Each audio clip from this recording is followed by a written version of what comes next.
What's up, Kings and Queens? It's your boy King C here. Welcome back to my channel and welcome back to another video. We're going to be doing another reaction of a horror story. This one is called 3 Scary New House Horror Stories.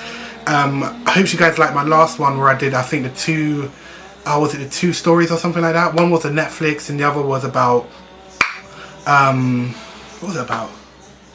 One was about Netflix and one was about, I think, someone drugging, I think it was the landlord's, something to do with the landlord and being drugged. But we're going to get into this one now, and sorry for the noise in the background, they're doing the most. That's not going to stop me from recording, so let's do it. Let's go. Oh, New House Horror Story, let's do it. My prediction, one is going to have like where someone's staying in it, maybe a paranormal activity, maybe. I bought my first house. Okay, I currently still live in 2 years ago. I was in the unpacking and settling in phase. At the time, I was single and living alone, but I just figured it was time for a house. Right. I had a couple friends over to help me unload the truck full of boxes, and I cheeky biscuit. paid them with food since they wouldn't accept money. They hung around for a few hours after just to hang out. Excuse me. When my friend Dale went to the bathroom, he came back and said he heard some noises from inside the walls, and that it sounded like there were some pipe issues. I took note of it, and the two of them left a little later. Since it was a Saturday, I stayed up pretty late on my laptop watching Netflix. However, I was hearing some light thumping sounds from above me, which was odd because my bedroom is upstairs. The only thing that could be above me would be the attic. Yeah. Then I remembered Dale's comments about the noises from inside the walls. I went to the attic door and pulled it down, and I actually had to take a deep breath because I was a bit nervous. I would be. I climbed the stairs into the attic and pulled the light switch down. One very dim yellow light buzzed on, just barely lighting up the attic. The noises in the wall stopped though. Either that, or the noises just weren't coming from the attic, I imagined. With no boxes up there yet, it was just basically a big empty space, and I could clearly see no one was up there. The only things in the entire attic were a couple giant framed paintings leaning on one of the walls. I went back down to my room and tried to get some sleep, but I heard the noises again. Now I started to fear there was a small animal on the walls, like a raccoon. So I was saying, I knew it. Someone's gonna be up there. Still seemed to be coming from directly above my room. I'm convinced. It had to be in the attic. So once more, I went up into the attic and looked to where I thought would be directly above my bedroom. The thing is, the attic didn't seem to extend the entire length of the house. Right. So there's a wall covering where the section above my room should be. I walked over to the wall just to listen for potential noises. And I did hear noises from the other side of this wall. Then I looked at the two paintings leaning on the wall, how they were slightly angled. My heart started to race. I walked to the paintings and slightly angled one upwards off the wall, revealing a big hole in the wall. It took a few seconds for the reality to sink in. As I held the painting at an upright position, the painting was suddenly pushed out of my grip to fall flat on the floor. I nearly had a heart attack. Out from the hole came this sickly-looking girl. Oh my god. She seemed to be high on something. Oh my god. She was shaking, making weird noises. And she would start this creepy laugh. That made me... She grabbed onto me and dug her nails into my shoulders so hard I screamed, and I pushed her as hard as I could off of me. She fell backwards into the secret room, and I ran to the exit and shut the attic door behind me. I locked myself in my room as I called the police and reported that Get out the house! person was in my attic. Cops arrived within 5 minutes. 3 cop cars ended up pulling up, and there were a total of 5 police officers in my house. 5? 4 of them went I into need the 10. attic, and I heard the struggle. The girl screamed like a creature, and it sounded like she was trying to attack the officers. I can imagine Which led that. to her getting tased. They finally managed to get her in cuffs and carry her out of the attic and outside to one of the cars. Move out. The girl had to be like anywhere from 25 to 35 years old. But like I said, she looked sickly. While the officers were still in the house, I went into the attic to examine the secret room. Oh no. Inside was a pile of blankets, a dirty pillow, a lot of food wrappers, and human waste in one corner. Ugh. It seemed as though this girl had been up there for a long time. It was truly a nightmare to discover this on my first night in my new house. The girl was taken to a nearby psychiatric center to get her the help she needed. As she should. That hurt my soul.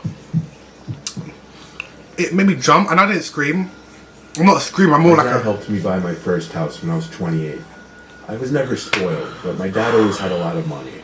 And when I wanted a house, he lent me a large amount of cash. Oh, The previous owners of the Sugar house daddy? were an elderly couple.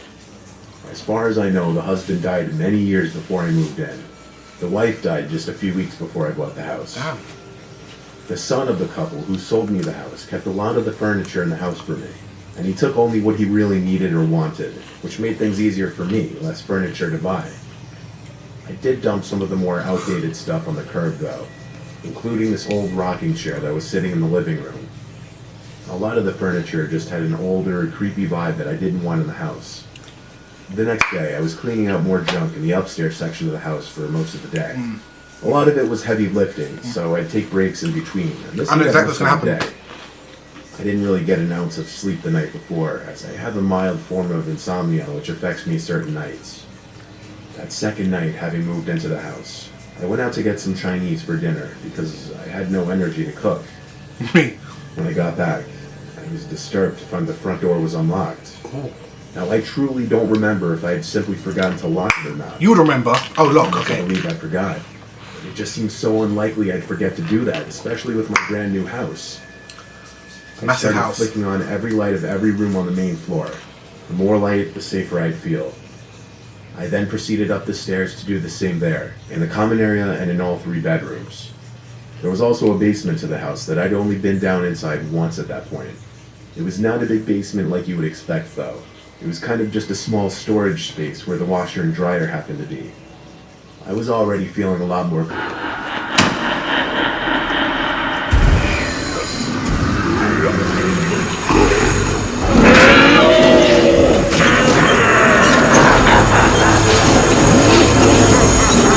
confident that I had just simply forgotten to lock the door, but I still had to check the basement before I could confirm this.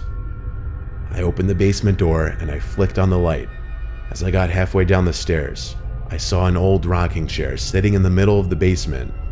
I didn't remember it being there the first time I saw the basement, and when I stood over it, I could swear it was the same rocking chair I had thrown away the night before. If not the same one, at least an identical one. I looked around the basement though, and there wasn't anyone down there, so I did calm down just a bit. I headed back upstairs to eat my Chinese food. Oh, I give me remember some. leaving the basement door cracked open. Can you show a picture of the Chinese Sat food? right next to the kitchen. I started hearing rickety creaking sounds from downstairs. I ran to the basement door. I wish I was with tried to someone right turn now. on the light, But it wouldn't turn on this time. All I could think was, what the hell was that noise? I I went to the kitchen to grab my flashlight from under the sink, and I went a quarter of the way down the stairs with the flashlight beaming down to the bottom, and I saw the rocking chair moving, and someone was sitting in it. It was an old woman with gray curly hair, glasses, and she was dressed in a pink nightgown. Her head slowly turned to be looking up at me.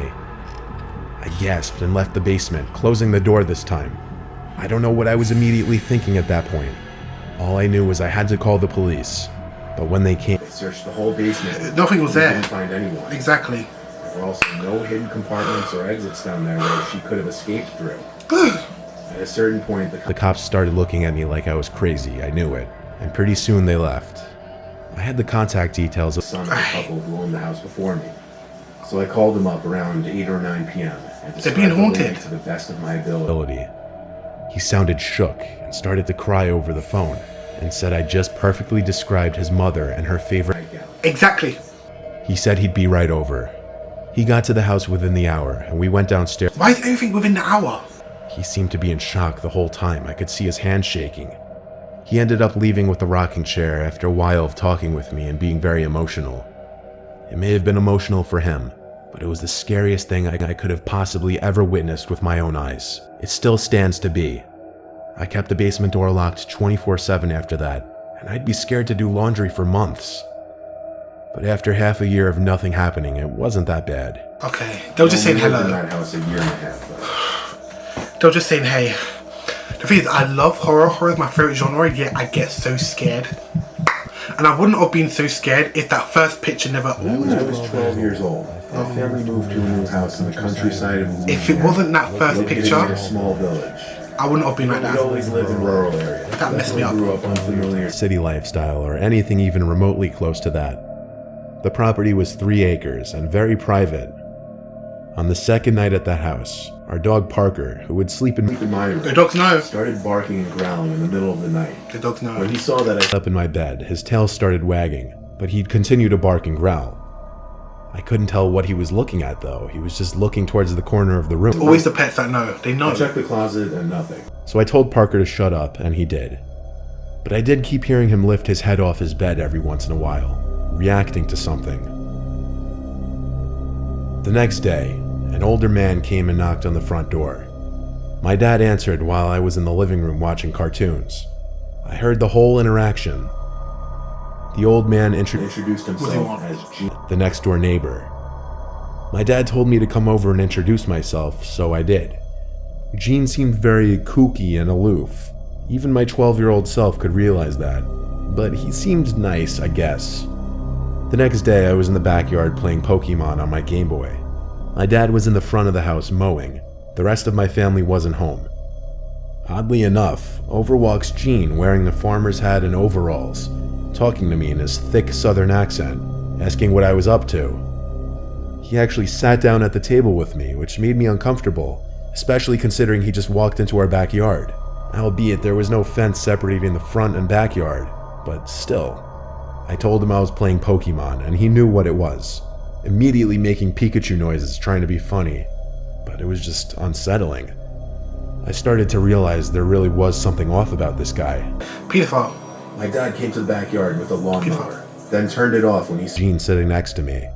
He approached us and said hello with a smile, but I could tell based on my dad's face and tone that he was slightly confused what he was doing in our backyard. He never asked him that, but my dad told me I needed to go inside and wash the dishes.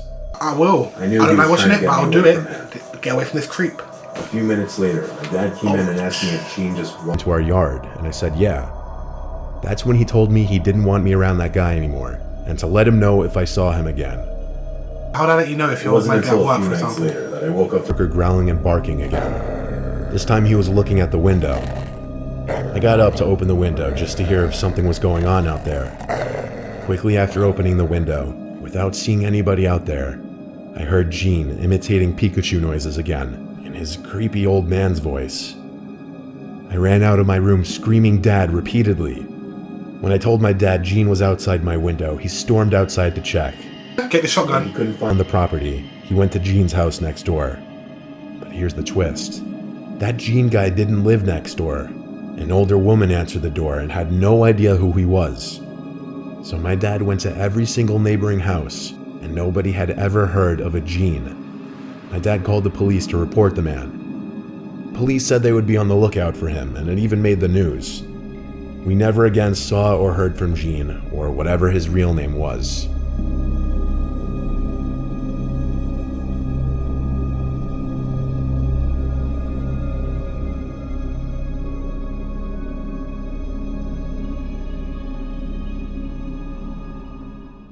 Okay. Oh my god. Oh my god. No one knew who. Oh man, that's the worst. Okay, guys. I hope you guys liked that one. Those were good stories. The first one messed me up. Sorry, I'm sweating. The first one messed me up because it's that. I can still see the thumbnail. I'm turning this off. I'm sorry. I'm turning it. Okay, next. I kept on just watching, looking at it, the thumbnail. The first one messed me up because it's because that picture popped up. But yeah, that person. Man, it's always the attics these people are in. It's always the attics. Always. Like, the first one was creepy. But I wonder why. I don't know why she was there. I can't remember what happened. So I'm just so traumatized. I'm joking. But yeah, the second one was creepy.